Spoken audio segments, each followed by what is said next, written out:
What's good? What's good, everybody? Welcome back to another episode of The Urban Platform Speaks. Make sure to like and subscribe as you tune into the channel and check out the content. And with that being said, man, it's just more and more people coming out the woodworks, just expressing their disappointment and their and how they feel about LeBron James and what they think LeBron James did to the league, right?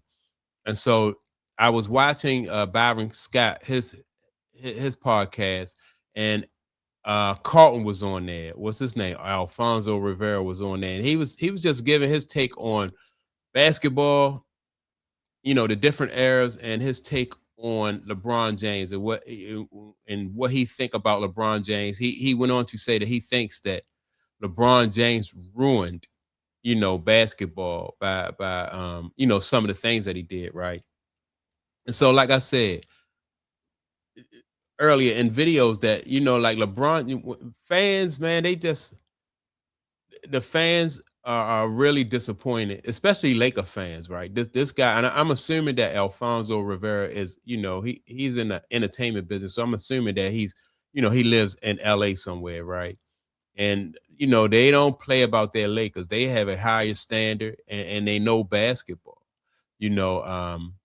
And so, like I said, he was on Byron Scott's show, and let me play what he said, because he made, in my point, he made a really some good points, not just one. He made some really good points. So let me play what he said, and then I'm gonna come back and give my reaction.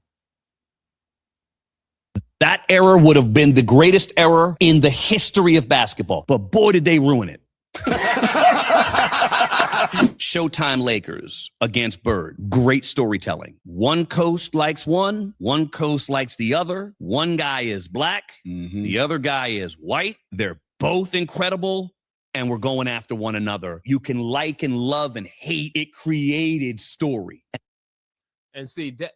All right, so let me interrupt right there, because I also make this point, right? Because the NBA to me is not just about what goes on the court, but it's the narrative surrounding what goes on in the court. And so you had Larry Bird, Magic Johnson. Everybody know about the dynamics.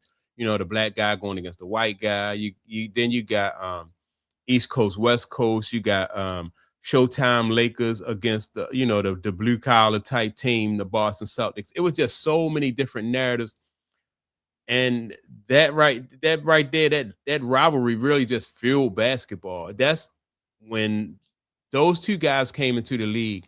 That's when I really started watching professional basketball. That was in like 1980, right? And it just was a lot of excitement and a lot of a lot of drama around it, right? And it was good for the game. Those two guys, Magic Johnson, Larry Bird, really did help to grow the league. And so that was the narrative for them, right? And that worked. So let me let him finish his statement, though. A lot of. Then they pass it to MJ. MJ and Phil Knight with Nike turns it into a marketing brilliance. Look what it took for him to get here. He had to go through Bird. He had to go through Isaiah and Detroit. And then he got to the pinnacle. And then from there, All right. So with Jordan, right? And he's right. Mike had to go through Bird. He had to go through Magic and Isaiah. And I think part of it too was Detroit Pistons were like the bad boys. And then so it was good versus evil. That's another storyline. That's another narrative. I think that was really good for the league. And so it was all about Mike trying to overcome and get past the bad boys Pistons. People like, they like a good guy, bad guy type of scenario. And then when the good guy wins, man, that just propels, that was great writing. Mike was a great actor. And I think Larry Bird and Magic Johnson too were also great actors. Those storylines, and those storylines just was I mean, it was just really great. And so, but you also had to have great actors to pull it off. And not that they, like Magic, Bird, and Mike was like putting on, right? They was working hard, but you know what I mean? And they was giving everything they had. But I'm just using acting as almost like as an example, as a metaphor, because you have the storyline and then you have the actors, right? And so the actors have to you have to have great storyline and great actors. Kobe and Shaq and those two together, but boy, did they ruin it. How so? Wait, how so? Man, if they could have ever get the egos in check, no one would have ever topped that era. We still got Kobe doing it and Shaq doing it with D Wade, and it was great. But that would have been the thing. That would have been amazing. I agree, man. Like I used to say that about Shaq and Penny Hardaway, but Kobe and Shaq, if they could have stayed on the same page, man, oh boy. Because remember, the Lakers still have they got 3 with Kobe and Shaq, and then Kobe went on to get 2 more. That's 5. So just imagine. And Shaq went on to get he got 1 in Miami. I think he got 1 at Miami. Yeah. So just imagine if you could have kept Shaq and Kobe together. I think they probably would have had probably at least about 6 rings. They probably, Kobe would have caught Mike definitely. If Shaq was on his team, he definitely would have caught Mike. D Wade, and it was great. But that would have been the thing. That would have been amazing. Then it became LeBron. This is when it all went wrong. When he made the decision. In this fall, I'm going to take my talents to South Beach and join the Miami Heat. That decision ruined basketball because now the idea of you building your franchise, your first franchise, taking it to the pinnacle became now we're just trying to chase Jordan for rings. And him leaving Cleveland and going to Miami, chasing the ring, changed the way the young cats believe in their position in basketball. It's about them and not the team. That era would have been the... Yeah, and so, like I said, Rafonso Rivera being and he sound like he definitely know about basketball, right? He know what he's talking about.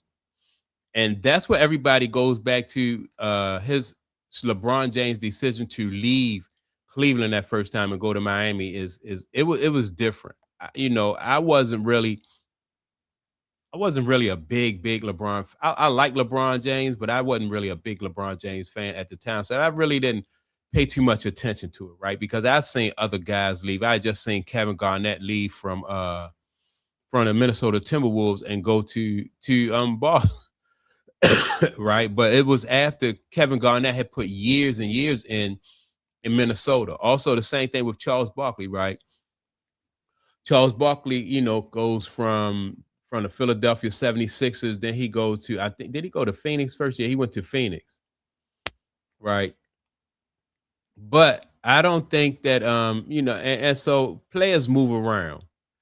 But for some reason, LeBron James, when he went to the Heat, for me, that really that was to me a little bit different.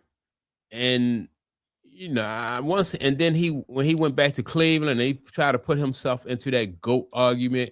Then I started to look closer at LeBron James, and and I think a lot of people did, and just because, okay, if you say you're the GOAT, then you got to prove that you're the GOAT. You just can't say it; you have to back it up.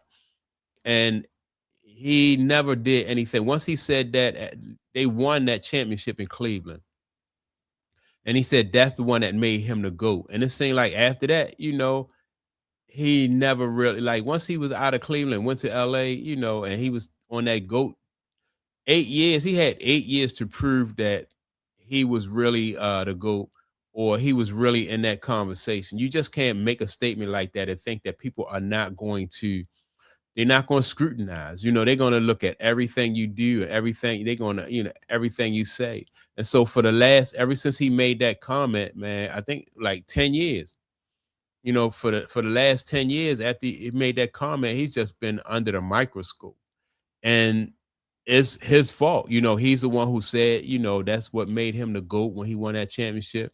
But he did I don't think he ruined basketball, though. I don't. I think that with him,